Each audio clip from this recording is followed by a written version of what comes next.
Rio, um passeio pela história, com Milton Teixeira.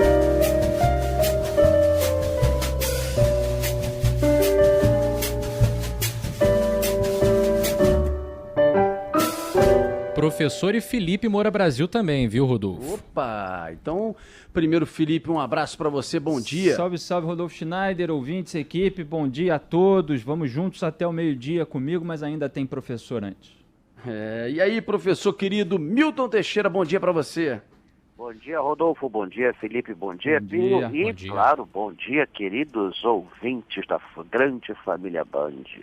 Querido, você é, peça fundamental dessa nossa família. O que seria de nós sem o professor Milton Teixeira? Professor, você vai falar hoje, hein? Que isso, hein? Caprichamos, hoje você hein? jogou lá no alto. O sarrafo lá no alto. Vai falar sobre o escritor Machado de Assis, que morreu no dia 29 de setembro, hoje é dia 1º de outubro, de 1908, professor. Exatamente. Joaquim Maria Machado de Assis. Foi uma comoção nacional, morria o nosso maior escritor, morreu de câncer. A esposa já tinha ido na frente 5 anos antes, e ele morava numa casinha de aluguel, na Rua Cosme Velho, 18, casa esta criminosamente demolida em 1973. Hoje no local tem um prédio modernoso, horroroso. Machado de Assis ele nasceu no Morro do Livramento em 1839, em junho de 1839. O pai era português, a mãe era uma negra livre, e ele só estudou os primeiros anos, nem completou o que seria hoje o 1º grau. Era gago, mulato e epilético, numa época que não havia tratamento para epilepsia. Olha as barreiras que ele teve, além de pobre, claro, né? Mas ele conseguiu um emprego na imprensa régia, e lá ele conheceu Joaquim Manuel de Macedo, que foi o segundo pai dele, né? Esse é que orientou ele a estudar, a ler bons livros, e deu um emprego mais interessante. Ele secretário da primeira associação literária do Brasil, a Sociedade Petalógica, que funcionava ali na Praça Tiradentes. Então, a partir dali ele decolou, né? Foi autor de 10 livros, todos de sucesso. Começou como um grande romancista, A Mão e a Luva, O Espelho, Yaya Garcia.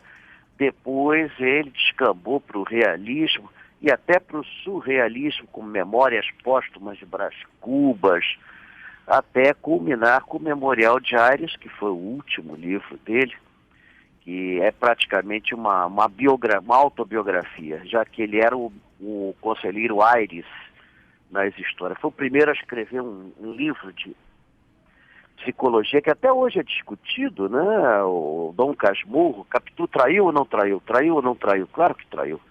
Nós estamos no Brasil. Veio uma suposta resposta recentemente, professor, em um livro do advogado Miguel Matos, que fez o Código de Machado de Assis, desvendando esse e outros mistérios, analisando toda a obra e o juridiquês que o Machado gostava tanto.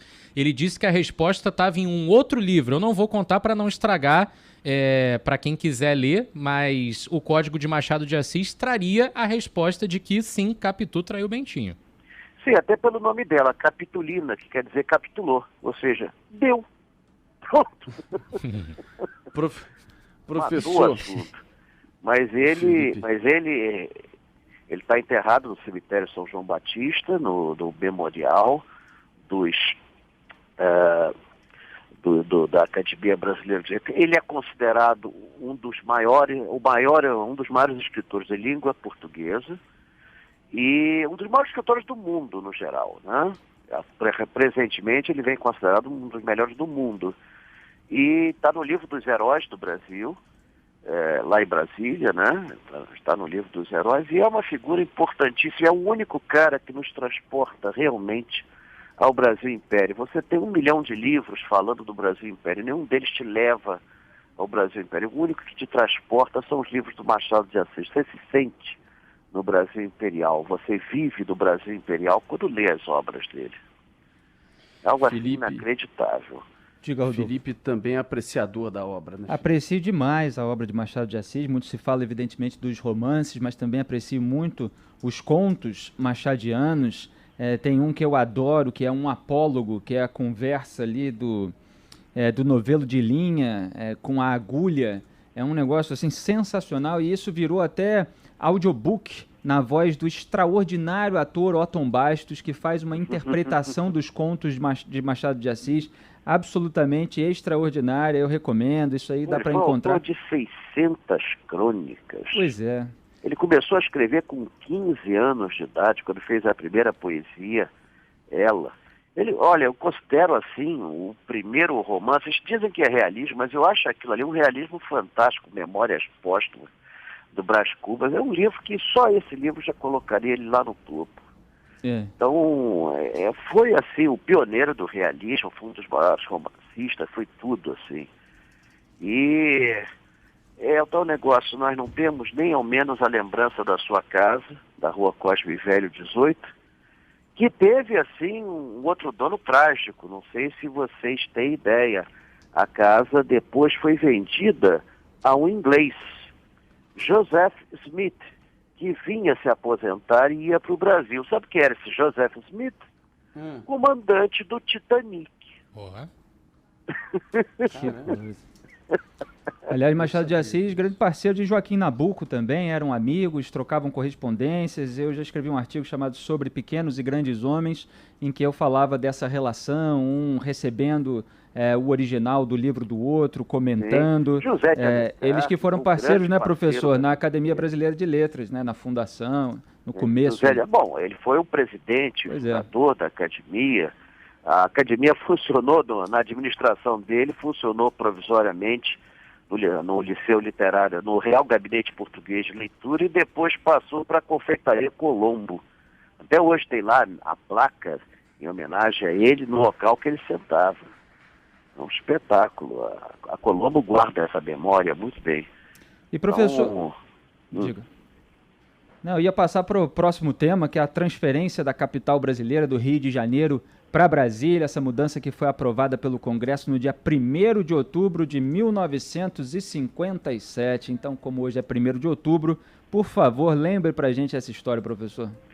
Bom, esse decreto, eu era muito criança, eu não me lembro muito bem da mudança da capital. Me lembro de um buzinaço imenso quando eu era criança, mas em 57, quando o decreto foi aprovado, os cariocas não levaram muito a sério. Dá para entender, você tinha milhares de funcionários públicos, praticamente brincava-se na época, nós tínhamos 100 mil funcionários públicos federais. Como é que isso vai para Brasília?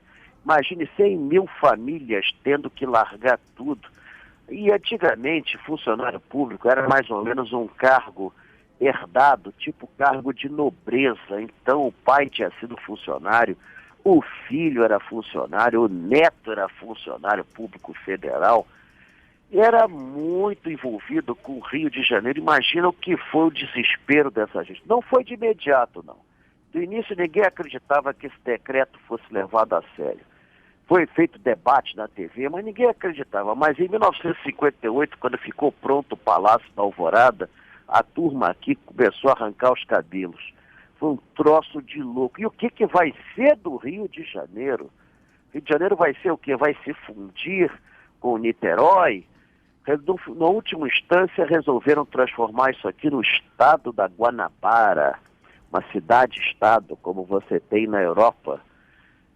Mas os cariocas ficaram chateados com a mudança, e não é à toa, né, que para se vingar do JK, elegeram seu maior adversário como o primeiro governador do estado da Guanabara, Carlos Lacerda, que aliás foi uma pedra no sapato do JK durante muito tempo. Aliás, uma pedra no sapato de muito presidente da República, né?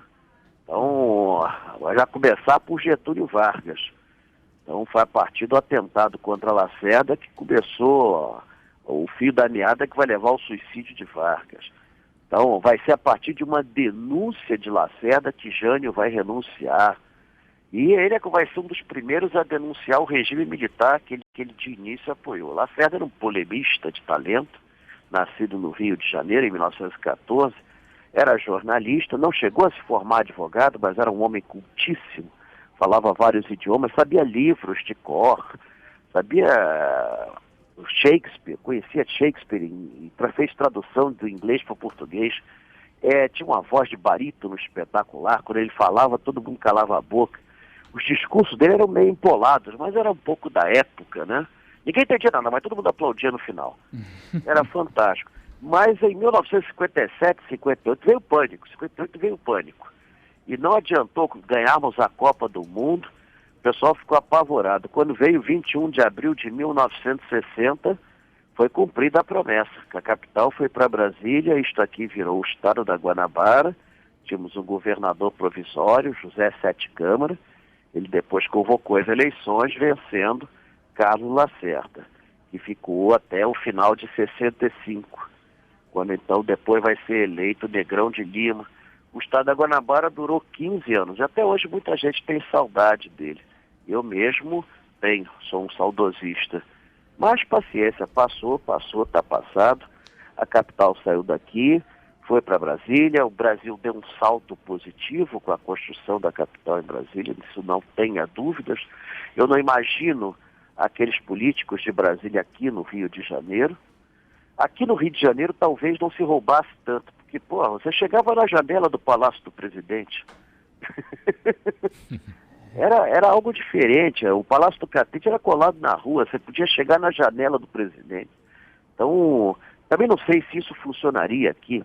Naquela época o pessoal era um pouco mais educado, hoje talvez explodisse o prédio. Mas é isso. É isso, professor. E passeio, o que temos pela frente? Já tem agenda, amanhã tem feira de antiguidade também, conta aí para os nossos ouvintes. Amanhã nada, eu vou agora para a feira de Laranjeiras. Agora tem a de Laranjeiras também, além da Praça 15, a de Laranjeiras, na quadra da Amal, ali quase em frente ao meu querido Fluminense. Né? Então,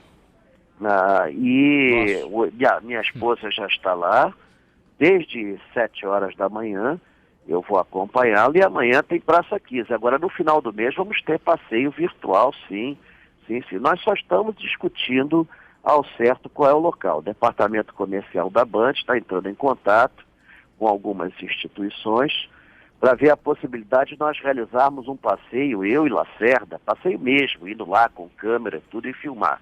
Mas é pedir um segredo para não atrapalhar as negociações. Mas é um local muito bacana. Tem lugares que a gente planeja também, mas nós estamos planejando levar o grupo mesmo, quando for liberado para valer, levar o grupo da Band, não um passeio virtual. Mas tem lugares muito bons também que nós estamos estudando. Isso tudo está sendo criteriosamente feito e eu creio que vai ser um grande sucesso. O último da Barra da Tijuca foi incrível. Tem neguinho que surtou, não sabia que Tarzan foi filmado na Barra da Tijuca, caramba. Então tinha outras, fora outras curiosidades que foram soltas na ocasião e que você pode acompanhar porque está no site da Band. Querido professor, então até o próximo passeio, sempre engrandecedor, construtivo, maravilhoso, informativo. Próximo passeio, não, próxima coluna, próximo passeio lá no final do mês. É verdade. Fica para o próximo passeio e enquanto não tem isso, a gente vai segurando a saudade com a coluna. Um abraço, professor, até semana que vem. Obrigado a todos, até a próxima. Até. Valeu.